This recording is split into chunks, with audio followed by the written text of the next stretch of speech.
Alright, omulungi atugoberera ku mukutu ogwa Credible Media. Yuji salamu alaikum wa rahmatullahi wa barakatuh. Ganja Fadige manya tubebaza okulika nti mutambula naffe nabwe ekyo tubasaba okusubscribinga okulakinga wamu n'okusharinga content waffe kituwa amaanyi n'embavu okwongera okubaweereza amawulire agakagwawo oba breaking news gakuba enchukwe. Kigambibwa nti abataka ba Ssaabasajja Kabaka abagenda okulabika nti bamulambula wali mu ggwanga lya Namibia bakwatiddwa ate poliisi ya Namibia.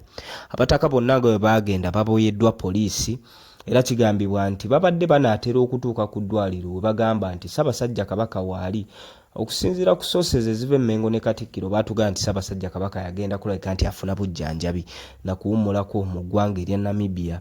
Kino nno kyaleetawo pressure y'amaanyi ennyo mu bantu b'omu Buganda ne Uganda okutwaliza awamu oluvannyuma lw'emyezi 7 ng'abantu b'omu Buganda ne Uganda bayaayaana okkuba ekimunye ku Ssaabasajja Kabaka waabwe wakati mu kumudimandinga olw'omukwano gwe bamuyinako.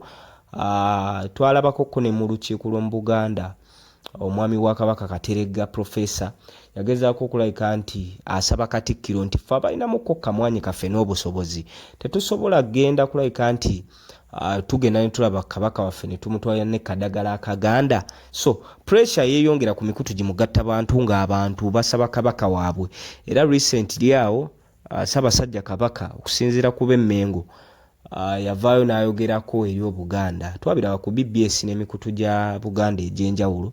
Ekyo nno kyaleeta abantu ab'enjawulo nga bakubagana empawa abasinga ne bagamba nti si Ssaabasajja Kabaka waffe yandiba AI. Biki byonna twabiwulira era bibadde bitambula wiiki ewedde.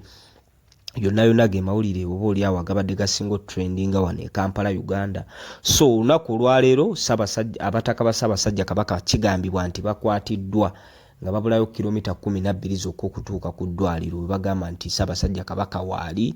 So abantu kye beebuuza kyekiyinza okuba nga kikwasizza abataka ba Ssaabasajja Kabaka oba oliawo abandireetedde abantu b'e Uganda oba abantu b'omu Buganda bonna yonna okulabika nti emitima gibakka oluvannyuma lw'okuwulira ekyo ekinaava mu bataka. Naye bwe kiba nti nabo bwe basindiseyo okubakiikirira nabo poliisi ebakutte emitima gy'Abannayuganda gyongera okwewanika era n'okudimandinga Ssaabasajja Kabaka nga bwe tuze tukiraba mu occasions ez'enjawulo ku social media n'emipiira gy'amasaza gino egigenda mu maaso. Abantu wakati mu kuwagira omupiira gwabwe bayisaamu eddoboozi eribanja Ssaabasajja Kabaka waabwe.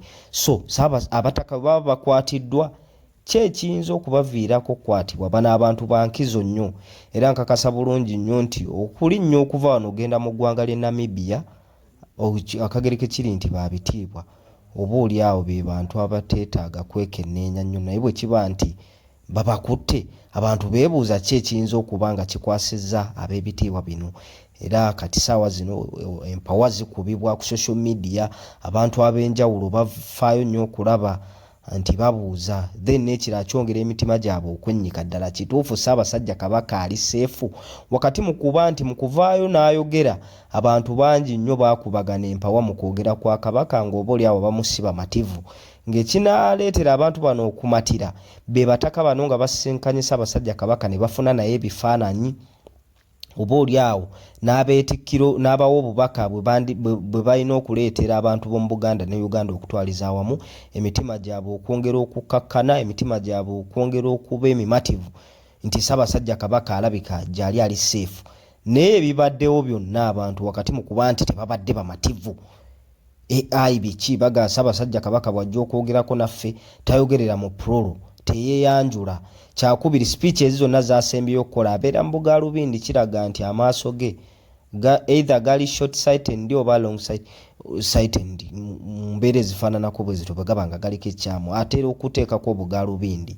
So kakati kye beebuuza abataka bano bwe baba bakwatiddwa kireetawo ebibuuzo n'emitima gy'Abannayuganda okwongera okwewanika ku mbeera oba oliawo Ssaabasajja Kabaka gy'alimu.